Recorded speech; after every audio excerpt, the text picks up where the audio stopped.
can I advise you? Can I advise you something? Yeah, hang on. Okay, anything? No, you please don't listen to me. You know why? They tell you to slow down on Abu Qasim. And Abu Qasim is making statement, oh, and this Vienna Convention, ambil gambar dengan Pak Lahab. And we are making him looking like a hero. And you are the villain, see? And all these 5 people, can they see that their first priority is you, not anybody else? Assalamualaikum dan salam sejahtera. Suruhanjaya Pencegahan Rasuah Malaysia SPRM hari ini mendedahkan 9 set rakaman percakapan selama 45 minit yang didakwa konspirasi jenayah di peringkat tertinggi. Pendedahan menggemparkan oleh Ketua Pesuruhjaya Suruhanjaya Pencegahan Rasuah Malaysia SPRM, Latifah Koyak itu membabitkan nama 20 individu berkaitan skandal dana One Malaysia Development Berhad 1MDB dan bekas anak syarikatnya SRC International. Antaranya bekas Perdana Menteri Datuk Seri Muhammad Najib Tun Razak, isterinya Datin Seri Rosmah Mansor, bekas pegawai tinggi kerajaan selain beberapa pemimpin asing. Dalam sidang media khas ini, Latifah memperdengarkan kepada pihak media 9 set rakaman perbualan telefon. Identiti 20 individu berkenaan dikenal pasti sama ada menerusi rakaman suara perbualan telefon atau nama disebut dalam rakaman berkenaan. Jelas Latifah rakaman suara perbualan telefon itu diperoleh daripada pihak yang identitinya tidak didedahkan baru-baru ini. We have been given the recordings, but I won't tell you from where at this point. Pursuant to investigations, we can confirm their absolute authenticity. The contents are shocking.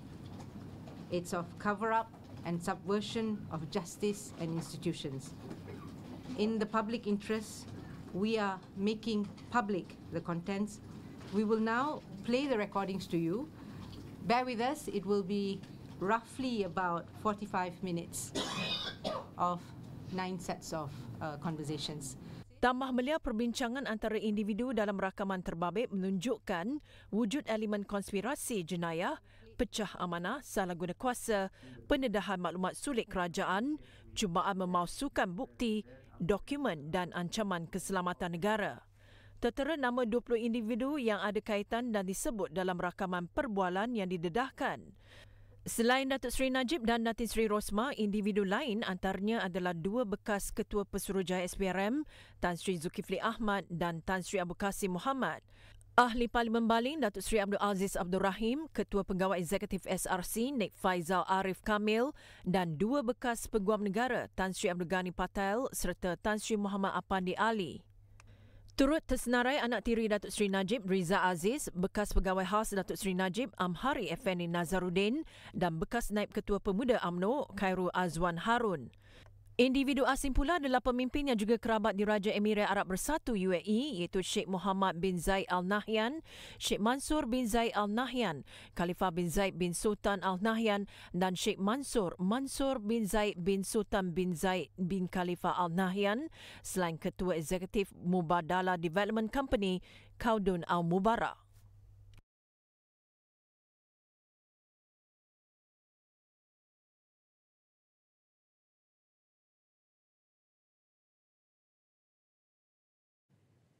Dan antara lain, rakaman perbualan itu memperdengarkan bekas Ketua Pesuruhjaya SPRM Tan Sri Zulkifli yang mendedahkan maklumat sulit kepada Datuk Seri Najib berhubung siasatan 1MDB yang sedang dijalankan. Menurut Latifah, Tan Sri Zulkifli pada masa itu bertugas sebagai pegawai undang-undang di Pejabat Peguam Negara. Berdasarkan rakaman, panggilan berkenaan Tan Sri Zulkifli bagi memaklumkan kepada Datuk Seri Najib untuk memaklumkan beliau terkejut dan sedih kerana beberapa pertuduhan yang bakal dibuat terhadap bekas Perdana Menteri itu. Tadi pun saya dah ambil right semua tu buat turun masuk ke tempat saya. Tapi yang itu tak apa, saya dengan Tan Sri AG tak ada masalah. Datuk Sri AG very good. Kita bersependapat, tak ada masalah. Cuma nak updatekan Datuk Seri apa sebenarnya cadangan yang dicadangkan oleh MACC sendiri, Datuk Seri. Dia tak kena tu, kalau dia cadang itu benda terkeluar, tak sedap. Betul, Datuk Seri, itu yang kita risau sangat-sangat. Itu yang saya rasa Datuk Seri perlu tahu perkara tersebut. On the legal side kita boleh handle, Tan Siap Pandi boleh handle, saya boleh handle. Itu tak ada isu Datuk Seri, tapi yang selain daripada legal tu, dan saya pun tak sangka to the extent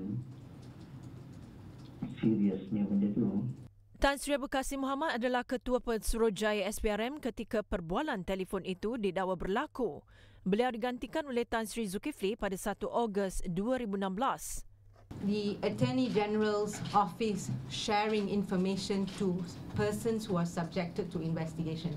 In this case, if the person he's talking to are possible suspects, and you can see from the conversation he is, that is actually a breach of the Official Secrets Act.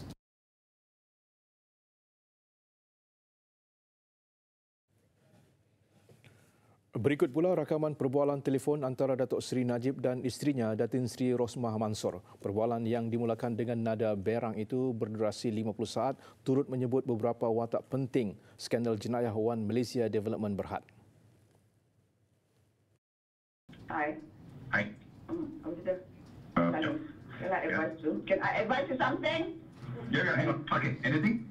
No, you please don't listen to me. You know why? They tell you to slow down on Abu Kasim. And Abu Kasim is making statement, this Vienna Convention, ambil gambar dengan Pak Lahab. We are making him looking like a hero, and you are the villain, see? And all these 5 people, can they see that their first priority is you, not anybody else? Yang kita ni 1 minggu, yang kita ni sakit hati, sakit badan, sakit kepala. Maybe Khaldun should come here, and talk to you, and Amhari separately. Yep. That's how I feel. Not just talking over the telephone, or it doesn't work. See? You can invite him here. Yeah, sure. Invite him, sort it out once and for all, and put it in Khaldun. I mean, he knows us. Bukannya dia tak kenal kita. Kau dah makan minum rumah kita semua. And then in the meantime, we can also sort out Rizal. Rizal punya masalah. Bukan banyak. The masalah is just that, somewhere along the line, the thing is not completed. Itu je. Menurut Latifah, perbualan telefon itu berlaku pada 27 Julai 2016. We looked at the conversation between Datin Rosmah and Datuk Sri Najib, in which he said he has signed the letter, and almost sounds like he was reporting to the Prime Minister's wife, and she was very upset with Abu Kasim, and then he immediately said that he has actually signed the letter. Turut diperdengarkan rakaman audio bertarikh 22 dan 23 Julai 2016 antara Datuk Seri Najib dan beberapa kerabat di Raja Emirat Arab Bersatu UAE. Antaranya perbualan antara Datuk Seri Najib dengan Putera Mahkota UAE, Sheikh Mohammed Zayed Al Nahyan. Berdasarkan rakaman berkenaan, Datuk Seri Najib mahu mengatur pertemuan dengan Sheikh Mohammed Zayed bagi mengatasi krisis yang tercetus susulan pendedahan Jabatan Keadilan DOJ Amerika Syarikat selain meminta anak tirinya, Riza Shahriz Abdul Aziz, diselamatkan daripada terpalit dalam skandal 1MDB. The problem is relatively small. If there can be an agreement with Sheikh Mansour to have a loan agreement signed, and he will pay back according to the schedule. That will show that it's a legitimate, financing package. It's not money laundering, you see. At the moment, he's under a bit of pressure in America, and we're worried about him in case they make him a scapegoat, you see. I would appreciate was the big package looks positive. We can find a solution, I believe. I would appreciate if that agreement can be signed quickly with Sheikh Mansour or whoever is designated by Sheikh Mansour. Datuk Seri Najib kemudiannya membuat panggilan kepada Khaldun pada keesokan harinya kira-kira jam 2.49 pagi waktu tempatan dan diberitahu Khaldun akan berjumpa bekas pegawai khas Datuk Seri Najib, Datuk Amhari Effendi Nazaruddin.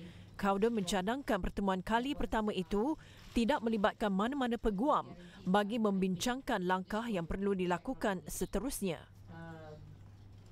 Sheikh Khalifa refers to Kesemua rakaman penuh yang berdurasi 50 minit itu akan diserahkan kepada polis untuk siasatan lanjut. Susulan pendedahan itu, Latifah turut menzahirkan penghargaan kepada seorang penjawat awam berani yang tahu tentang tugasnya. In this whole sordid episode of betrayal of public trust and criminality, we can be thankful there was one brave public servant who knew his duty and did it, that is Tan Sri Abu Qasim. Ditanya sama ada pendedahan rakaman itu akan menjejaskan kes-kes mahkamah yang sedang berjalan yang membabitkan Datuk Seri Najib, Latifah berkata beliau tidak melihat bagaimana ia akan menjejaskan perbicaraan. We wanted to do this revelation